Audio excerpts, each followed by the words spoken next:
PP Politburo members also spoke on the abductions at a media briefing held today. The abduction of 2 of the activists should not be classified solely as an attempt to disrupt one of their key occasions. Politically, it is not wise to do so. We believe that this is a threat leveled against democracy. This is a threat to the independence and the well-being of the people. The message that is conveyed through such incidents is that the government is willing to do anything to hold on to power. Hence, abductions can be viewed as the unofficial component in the law.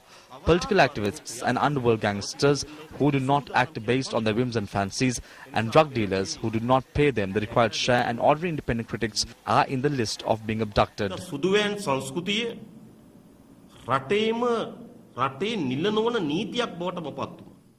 Democracy is being further deteriorated through such actions, and fear is being instilled on the mindset of the people. This should not be allowed to continue. If the government is not directly involved in this, the government should reveal the perpetrators behind these abductions and prove their claim through proper investigations. We press the government to carry out a proper investigation into this incident and reveal the names of those who are involved in it. If not, the government should accept responsibility over this incident. UMP leader and opposition leader Ranil Wickremesinghe issuing a communique says that his attention has been drawn towards the disappearance of Premakumar Gunaratnam and Dimuthu Artigala, who were activists of the Movement for People's Struggle. In his communique, the opposition leader says that abductions and disappearances have now become a part of the Sri Lankan society. The opposition leader points out that there have been 56 disappearances during the past 6 months and adds that 19 of these disappearances were reported during the time period where the United Nations Human Rights Council session was in progress. The communique further states that the government has failed to stop these disappearances, which are causing disrepute to the country, and has failed to bring those responsible to justice. The opposition leader also stated that it is the responsibility of the government to create a safe and secure environment for the people of this country. Police media spokesperson SP Ajit Rohan expressed these views regarding the police investigations that are being carried out into the incident. Yesterday, police headquarters received a complaint in respect of missing of 2 members of Frontline Socialist Party. So according to the complaints, the police headquarters initiated investigations into the 2 incidents, and in addition to that, 2 complaints had been received to Aturugiriya police and Kottawa police in respect of the disappearance, and Kiribatigoda police also had received a complaint. So we are conducting investigation. In addition to the headquarter police team, another 2 police teams are conducting investigations into the incident of Kumar Gunaratnam, and 3 police teams have been deployed by SP Nugegoda in order to conduct investigation into the disappearance of Ms. Dimuthu Artigala, and we will be able to reveal the truth after the conclusion of the investigation. University lecturers, journalists and political party representatives also expressed their views regarding the abductions.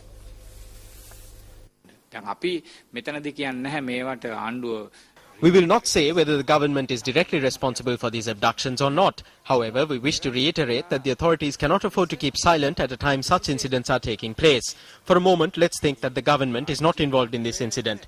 But if such incidents take place beyond the knowledge of the government, the authorities cannot afford to walk away from their responsibilities. The main responsibility of the government is to guarantee the safety of its citizens. If the government fails to protect the public, that government is clearly incapable. ඒ පුරවැසියාගේ ආරක්ෂාව සහතික කිරීමට රාජ්‍ය අසමත් නම් අපිට කියන්න සිද්ධ වෙනවා ඒ රාජ්‍ය අසමත් රාජ්‍යයක් කියලා. අපිට මතුවෙන ප්‍රශ්නය තමයි මොකක්ද මේ කියන ආරක්ෂාව කියන එක. The question that we have is what is security? This is a critical situation. 2 members of this political movement were abducted few months back and no information has been revealed regarding them to date. 2 more persons were abducted yesterday, just days before their party convention. I see this as a deterioration in the country's democracy. තිබිච්ච මේ දේශපාලන ප්‍රජාතන්ත්‍රවාදී අවකාශය ක්‍රමක්‍රමයෙන් හැකිලීගෙන යන ආකාරයක් තමයි මම මේකෙන් දකින්නේ. පළවෙනි වතාවට කාන්තාවකට අත තියෙනවා. ස්ත්‍රියකට අත තියෙනවා. මේ රාජ්‍ය For the first time, this government has laid their hands on a woman. The military regime has abducted a woman. The police says they are unaware of the incident, while the military expresses similar sentiments. The Defence Ministry also says that they are unaware of such an incident. We have a question to ask the government. අපිට අහන්න තියෙනවා මේ ආණ්ඩුවෙන් එහෙනම් තමුසලා අපිට කියනවා තවත් ආණ්ඩුවක් මේ රටේ තියෙනවද? ඒතර මේක පෙරටුගාමි සමාජවාදී පක්ෂයට හෝ ඒ පෙර ජනතා යුතුමනේ හිටපු නායකයන්ට හෝ පමණක් සීමා වෙච්ච. This is not an issue faced only by the Frontline Socialist Party or the former leaders of the JVP.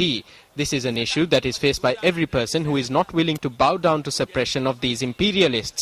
Now the working class, along with trade unions, have started to think about new paths. So as a first step, the public should gather in numbers at the convention of the Frontline Socialist Party tomorrow and should showcase their objection over such incidents.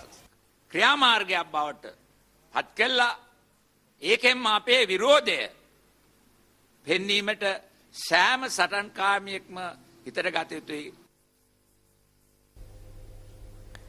For more details on the disappearance of Kumar Gunaratnam and Dimuthu Atigala, log on to our website, that's www.newsfirst.lk.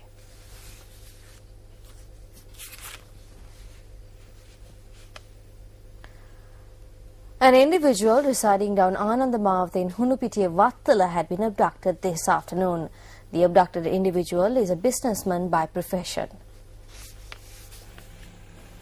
The abducted businessman had been at home with two of his business friends this afternoon when the abduction took place.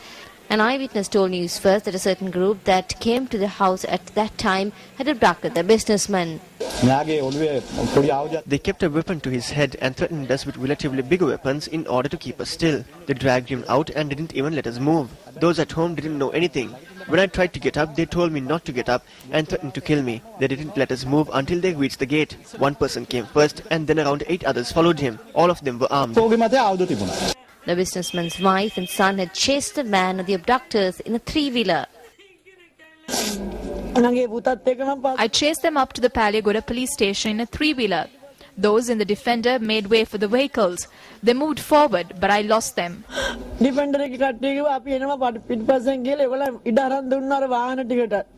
I went to the Paliagoda police to lodge a complaint, but they said they cannot record the complaint and asked us to go to the Kiribadgoda police station.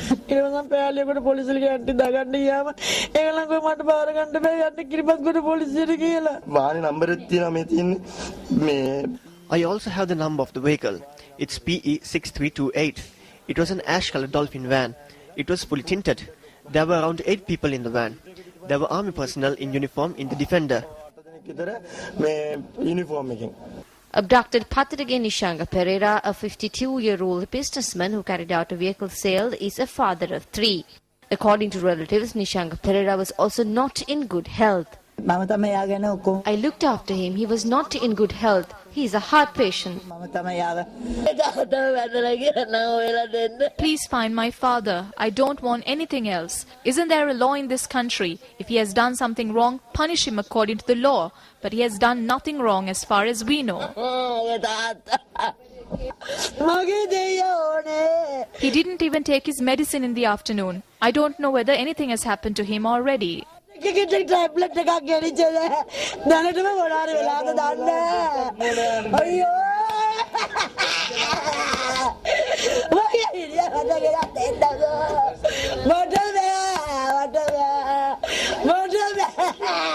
Police media spokesperson, Superintendent of Police Ajit Rohan, has stated that the abduction had taken place at around 12:45 this afternoon.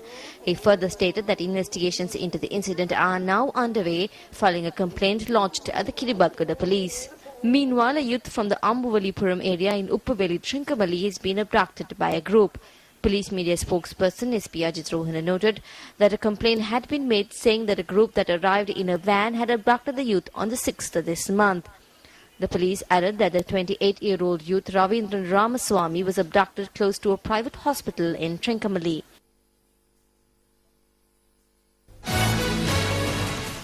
An event organized by the People's Movement to Free General Sarath Fonseca was held at the Kalutara Town Hall yesterday. The event was titled the Second Forum to Free General Sarath Fonseca.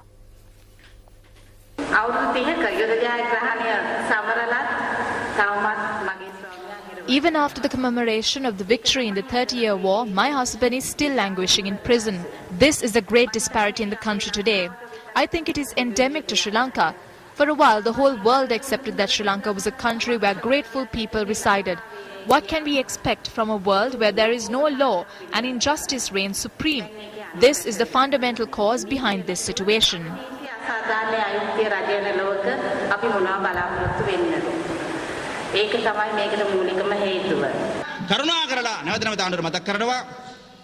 The government has said on numerous occasions that he will be released on Independence Day. Then they say that he will be released on the New Year. Later they say he will be released on Vesak. Vesak has come and gone, the New Year has come and gone, Independence Day has come and gone. We celebrate these festivals while he languishes in prison.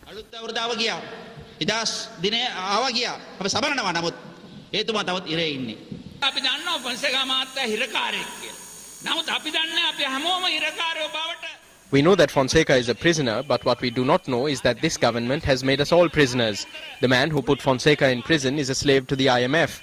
Never mind that he is a slave, we have all been sold into slavery.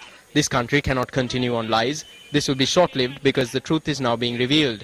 Now the people are coming out. Even under fire, they are coming out.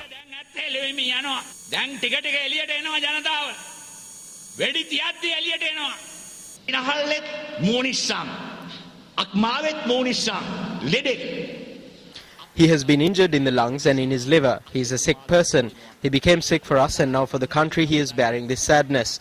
We are unable to bear this sadness and therefore we are asking that this torture be stopped. He is not a man who should be tortured, so the giant who gave victory to a country which had lost everything has now been made a beggar in prison.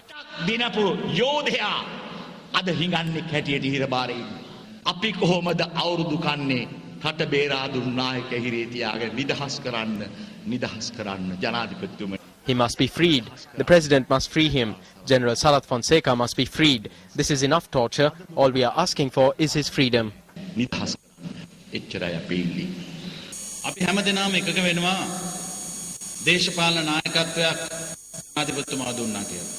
We all agree that the president provided political leadership. However, this war was not won on political leadership alone. There must be vision in order to do anything.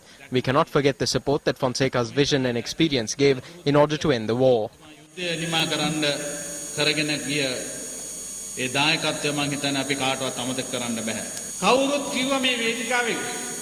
Everyone on this podium has said that the law was turned on its head with regard to Sarath Fonseca.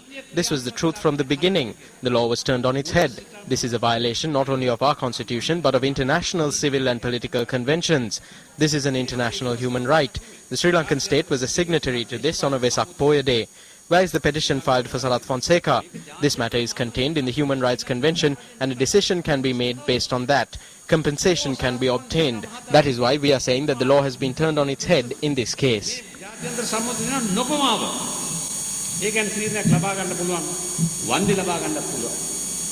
ඒකයි අපි කියන්නේ නීතිය කන පිටට පෙරලා තියෙනවා